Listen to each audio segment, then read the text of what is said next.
नमस्कार। आज के इस प्रेजेंटेशन में हम बात करेंगे श्रीमंत शंकरदेव के बारे में।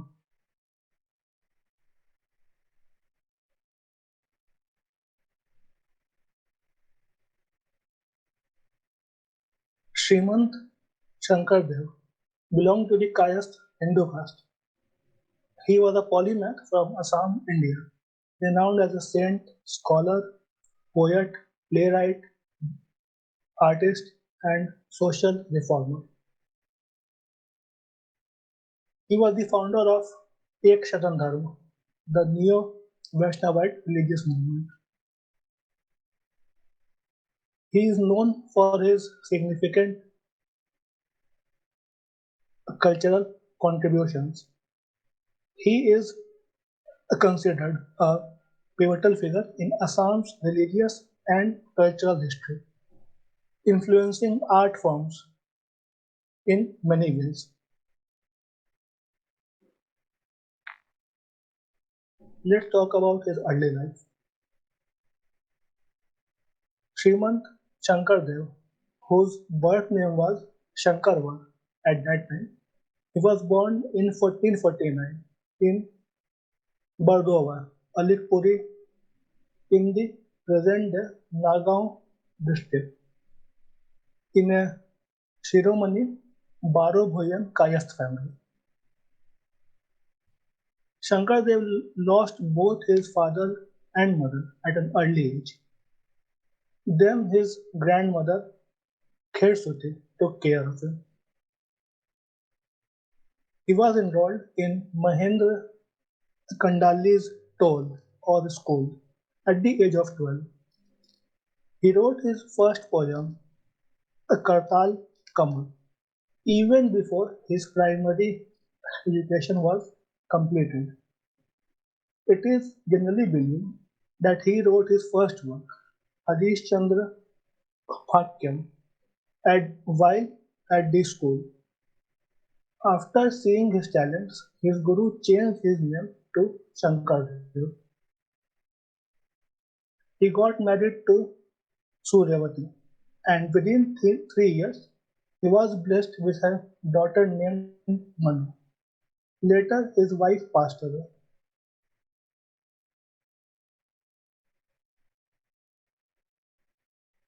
It is said that the death of his wife increased his already existing spiritual inclination, and he left for a 12-year-old pilgrimage.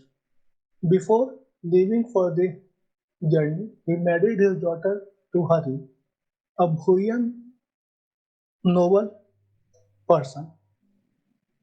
During this pilgrimage, he visited almost all the other prominent areas of Vaishnav religion in India, like Puri, Mathura, Dwarka, Vrindavan, Gaya, Rameshwaram, Ayodhya, and Sitakul. It is said that he composed his first Borgit during this period. According to Professor Maheshwar Niyog, the first Borgit was composed at Badrik Ashram in 1488. However, another book, the Katha Guru Charit, mentioned that first Borgit was composed in 1481 at the starting of his pilgrimage at a place called Raumari. After coming back from his journey, he was burdened with family duties. He took some responsibilities but later gave them to his son-in-law Hari, and on his grandmother's request, he married Kalindi. Then he went back to his father's original house, built up Devagiri in 1498, and stayed there. Soon, Jagdish Mishra came to visit him and presented two life-changing books to him. First was Bhagavad Puran, and and the and the other book was Bhagavad Deepika by Sridhar Swami. The whole book was explained to Shankardev on the spot, which changed his worldview completely. And after this meeting, it laid the foundation of his Eksaran religion. And just after the just after these two books were explained to him, he produced his famous Chin Yatra, for which he created all the music instrument and background and used them for his performance. We will see what this Chin Yatra is in the coming sections. Next, we will talk about his life in the Ahom kingdom.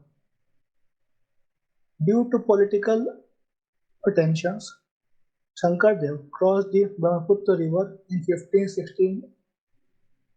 The Ahom king wanted to get rid of Bhuyans, who had a strong influence in western part of the Brahmaputra river. The fighting the fighting was going on until Shankardev crossed the river and kept looking for a place to settle. The, the Koch king wanted to take benefit from this infighting and advanced toward Ahoms. At this time, Shankardev moved and stayed in Gangamau. Here his eldest son, Ramananda, was born. The Koch king attacked the Ahoms, and Bhuyans, who were on the run, helped Ahoms to fight and defeat the Koch army. Then Bhuyans were settled in Dhuwahat, where Shankardev finally moved to.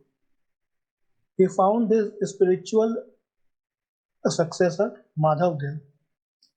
Madhavdev met Shankardev, and after a long debate between these two, the Madhavdev finally accepted Ek Sharan. But all was not going well for Shankardev. The hostility of local priestly class towards Shankardev continued. His peoples were killed and detained due to various reasons. His son-in-law Hari was executed due to unjust anger of local officials, and his disciple Madhavdev was detained for a whole year. Amidst the upcoming battle between the two kingdoms, Shankardev finally moved to Koch kingdom in 1945.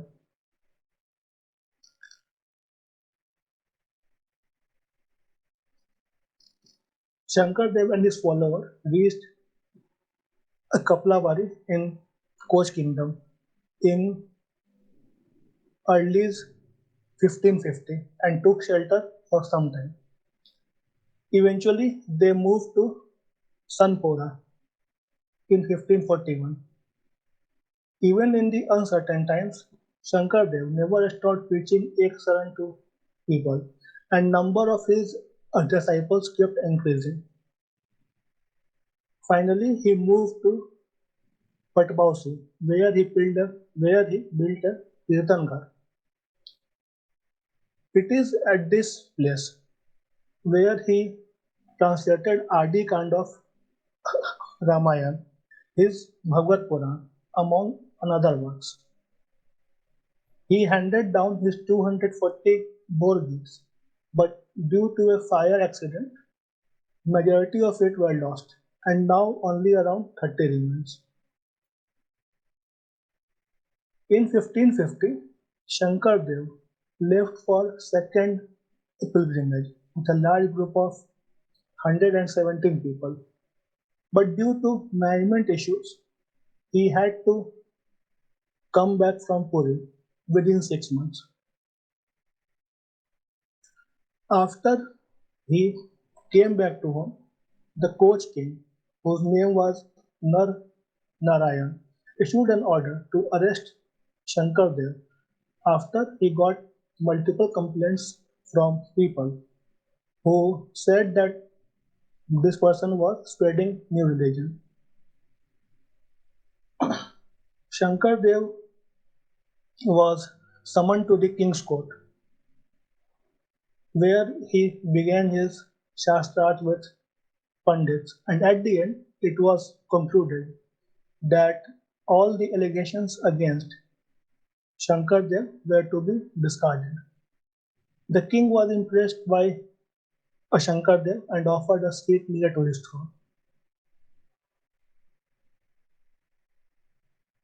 On the request of Chillarai, his distant relative, he agreed to have childhood images of Sri Krishna woven into a 40-yard tapestry cloth. He personally provided all the details from from from the images to thread color selection and supervised all the work. This came to be known as Vrindavani Vastra, a piece of a piece of cloth which you can see on your screen. And this cloth was presented to King Nandarayan. A part of this cloth still exists today and it can be seen on several museums, including one in United Kingdom.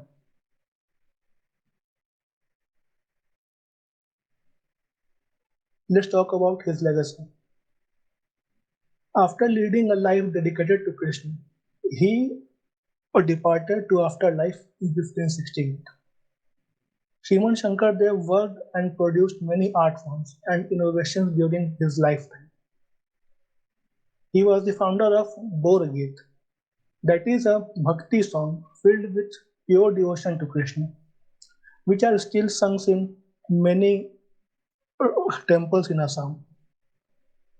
He has written many kavya bhakti theory like Kirtan Ghosh, which is a collection of poetic works which is important in Ekasaran.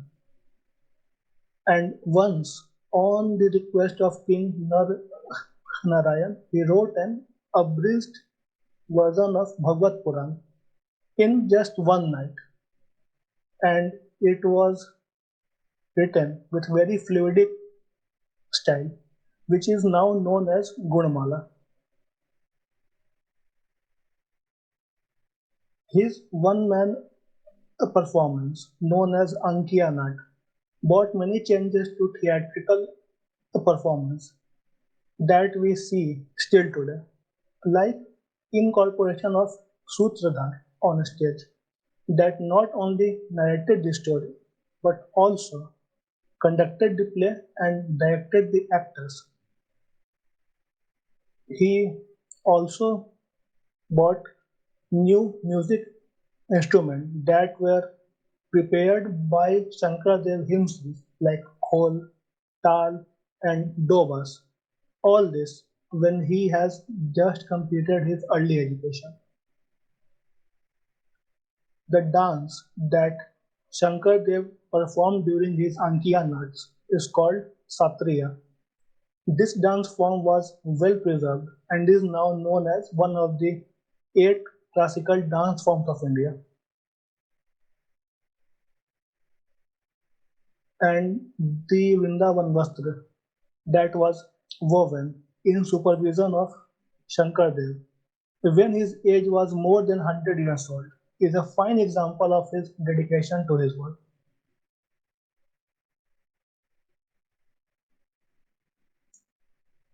Thanks for watching.